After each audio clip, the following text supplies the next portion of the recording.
চাঁপাইনবাবগঞ্জে বাক প্রতিবন্ধী শিশু ধর্ষণের শিকার, আটক ৩। প্রতিনিধি আব্দুল আওয়াল এর পাঠানো তথ্য ও ভিডিও চিত্রে দেখুন বিস্তারিত। চাঁপাইনবাবগঞ্জের শিবগঞ্জে এক বাক প্রতিবন্ধী শিশু ধর্ষণের শিকার হয়েছে।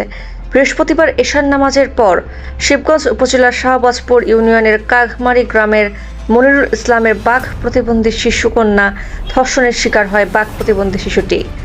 এ ঘটনায় ধর্ষণে জড়িত ৩ জনকে আটক করেছে শিবগঞ্জ থানা পুলিশ। আটককৃতরা হচ্ছে একই এলাকার নজরুল ইসলামের ছেলে সাখাওয়াত হোসেন, শহীদুল ইসলামের ছেলে আব্দুর রহমান ও বিশারত আলী বিশুর ছেলে মোহাম্মদ বাবু।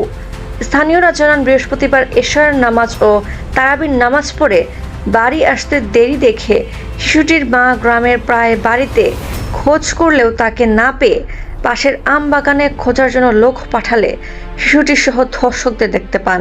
এতে তারা দ্রুত পালিয়ে গেলে তাৎক্ষণিক ধরতে ব্যর্থ হয়। পরের দিন শুক্রবার সকালে কানসাট এলাকা থেকে তাদের আটক করে স্থানীয়রা। তাদের আটক করে নিজ গ্রামে নিয়ে গিয়ে পুলিশকে সংবাদ দিলে পুলিশ তাদের আটক করে নিয়ে যান। এদিকে চাঁপাইনবাবগঞ্জ জেলা পুলিশ সুপার মোহাম্মদ রেজাউল করিম ধর্ষণের শিকার শিশুটিকে দেখতে চাঁপাইনবাবগঞ্জ জেলা সদর হাসপাতালে যান। ঝুঁড়ে পাইছে না, এরকম দোকান সম্মুখ হবেন না, ভাড়া করলে পারলে হবে মাঠের দিয়ে অনেক মাঠে ঝুঁড়েছে। ঝুঁড়ার পর তো মনে করে পূজা চলো এরকম দেখে কোনো ছিয়া পালিয়ে গেছে, ভোর এরকম ধরা হয়েছে। তো যে যারা সুস্থ বিচার চাই, সুস্থ তদন্ত চাই। কি করতে লেগেছিল? ধর্ষণ করছে, মানে মেয়েও স্বীকার করে রেখে, ছেলেরা স্বীকার করে রেখে ধর্ষণ করেছি আমরা। সে আমার বোন, সে আমার মেজো বোন, সে কথা বলতে পারে না, কানে কম শুনে। তাকে নামাজ পড়তে গেছে মসজিদ থেকে তুলে নিয়ে যায়, ছাইড়ে নিয়ে যায়, কি কহে যে ধর্ষণ করেছে মেন বাগানে যায়। আমরা এখানে মানে আমার আম্মা সব বাড়ি ঘর সব ঘুরতে পাইনি, ঘুরে পাইনি। তো আমার ওই এক চাচাকে বললো যে ভাই আপনি একটু দেখেন তো বাগানের দিকে যায়। আমার চাচা বসেছিল, বসে থেকে 2টা ছেলে এদিকে চলে গেল। আর তারপরে সর শব্দ এলো, দিয়ে তখন দেখছে যে ওরা আসছে, যেমন লাইট মেরেছে। আমার বড় আব্বা জানি না যে ওরাই, আর আমার বড় আব্বা যেমন লাইট মেরেছে তেমন মানে আমার বোনকে খেয়ে ওরা পালিয়ে গেছে।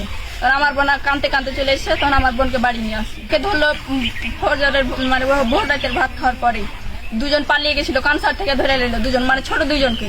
আর বড়টার বাপ আর মা এসেছিল ভোর রাতে মানে মাপ চাওয়ার লেগে, পা ধরার লেগে। আমরা মাপ দিনি, আমরা ফাঁসি চাই। আমরা কিছুই আর চাইলে আমরা ফাঁসি চাই। মানে যেটা বড়, যেটা মেন, সেটার নাম সাখাওয়াত, তারপরে রহমান, তারপরে বাবু। মানে যে রহমান আর সাখাওয়াত এই দুজনে এই কাজ করেছিল। আপনারা ছোট ভাবিয়েন না ওরাকে। মোট জড়িত কয়জন? 3 জন ওকে নিয়ে গেছে।